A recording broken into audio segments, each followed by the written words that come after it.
they are forever arrested in this adolescent, superficial process of socializing with others. Mean girls fighting over who gets the crown for prom queen is amusing, and it's even developmentally reasonable when we're talking about 16-year-olds.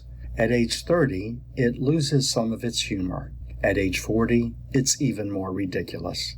And at age 60, you've become the cliché of the bitter old queen.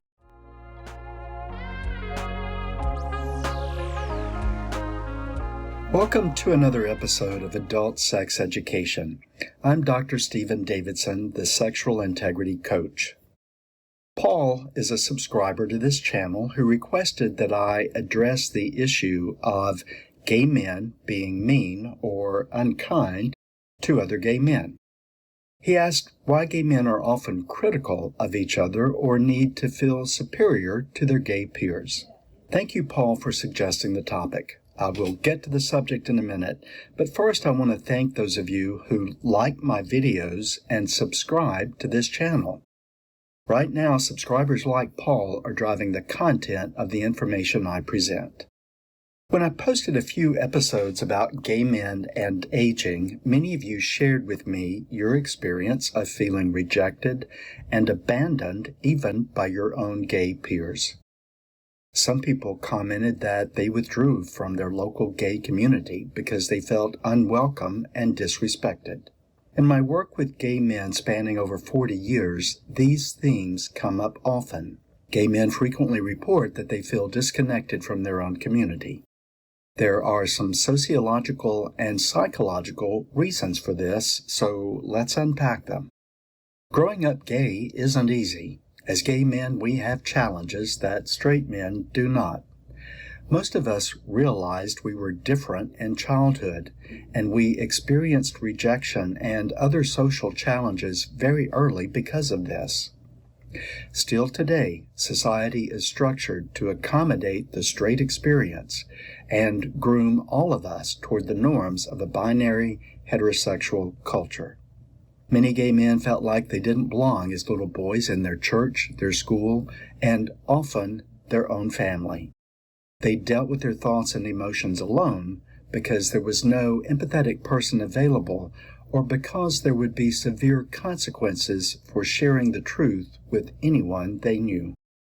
Some of us were targets for bullies. Those of us in my generation and older grew up at a time when being gay was considered both a crime and a mental illness. We were denied some of the basic rights to housing and employment that were afforded to our straight brothers. When we were bullied, society said we deserved it, and often no one came to our rescue. Religious institutions called us abominations. The military said we weren't even good enough to die for our own country. In the early days of the AIDS epidemic, we observed the lack of compassion and concern from political, religious, and healthcare organizations as we watched our brothers die. Rejection is something gay men are very familiar with, and we're hypersensitive to recognizing it. Research has demonstrated that gay men have higher rates of post-traumatic stress disorder due to childhood maltreatment, interpersonal violence, observing trauma to a close friend, such as observing a peer being bullied, and the unexpected death of someone close, perhaps due to suicide, murder, HIV, or drug overdose. You are likely already aware that gay men have higher rates of substance abuse, suicide, body dysmorphia, eating disorders, and other mental disorders than our straight brothers. This is attributed to influences of abuse in the environment, as well as discrimination and social marginalization. Gay men are not the only minority that struggles with discrimination and marginalization. As an example, African Americans have been subjected to horrible acts of violence, injustice, and inequality throughout American history.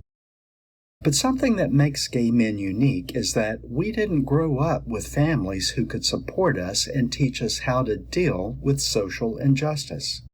African Americans, as an example, grow up with families and communities who share each other's experience. Your black parents are not going to turn their back on you for being black. Predominantly African American congregations are not going to deny you communion because of the color of your skin. Gay men don't get this support from families and communities, and our experience of rejection and isolation often starts in our own home at the hands of those who should be protecting us. Anger and aggression are a symptom of those experiencing post-traumatic stress. It is a normal human response to being a repeated target for abuse. It is the fight and the fight-or-flight response to threat. Ironically, within minority groups, that anger gets turned toward the very minority you are a part of. It's been described as projected self-hatred and internalized homophobia. The consequences of directing that anger at the original perpetrator are far greater than directing it at yourself or a minority peer. Demeaning someone else is how some people attempt to elevate their own status. They see in others the shame and vulnerability that they hate in themselves. Their self-hate is then projected onto a peer. This is one factor influencing higher rates of suicide among gay men, as well as gay-on-gay hate, rejection, and the exclusion gay men experience, even by their own community. We all compete in the areas where we believe we can excel. This contributes to some of the fragmentization we see as gay men separate into cliques of power, money, appearance, and even fetishistic sexual interest. We all want to feel like we fit in, we belong, we are accepted, and it is human behavior to create tribes in which we can be a member. Evolutionary theory tells us that packs and tribes are naturally created as a means of survival. Being ostracized from a tribe was one of the cruelest forms of punishment, because it meant your chances of survival were less. This is one reason that gay-on-gay hate can be so devastating to someone who is already living with few social or supportive resources. Erik Erikson was a famous psychologist known for identifying 8 stages of psychosocial development in the human life cycle. Each stage came with a unique challenge one must master in order to move successfully to the next stage. If this did not happen, development would be arrested, and one could get trapped in a way that impaired their ability to fully mature into a psychologically healthy adult. The 5th and 6th stages are critical times for everyone, but especially for gay men. Successful development in our adolescence and young adulthood will set the foundation for how we age as adults and develop in social maturity. The social structures in place in high schools and universities are designed around a binary heterosexual experience. It is in this time of blooming sexuality that gay men become fully aware how marginalized they are. Their identities are precariously developed, and they feel isolated and alone. Like scenes from the movie Mean Girls, they are stuck in a superficial high school mindset they might never escape. They are boys who never grow into men. You likely know gay men who fall into this category. Their entire identity is tied up in being popular, pretty, and perpetually sexually pursued. In adulthood, we can feel like we're back in the high school lunchroom with the mean girls deciding which table or clique will allow us in. The arrested development is a result of trauma occurring when you realize you're being excluded from the tribe. You feel invisible, like you don't belong or fit in. You question your value and worth. You feel angry about the circumstances you are dealing with until you find your mean gay clique. Trauma survivors sometimes do to others what was done to them in an effort to reclaim their power. The abused sometimes become the abuser. It's a psychological attempt to resolve the harm they have experienced. Some people work through this and others never do. They are forever arrested in this adolescent, superficial, process of socializing with others. Mean girls fighting over who gets the crown for prom queen is amusing, and it's even developmentally reasonable when we're talking about 16-year-olds. At age 30, it loses some of its humor. At age 40, it's even more ridiculous.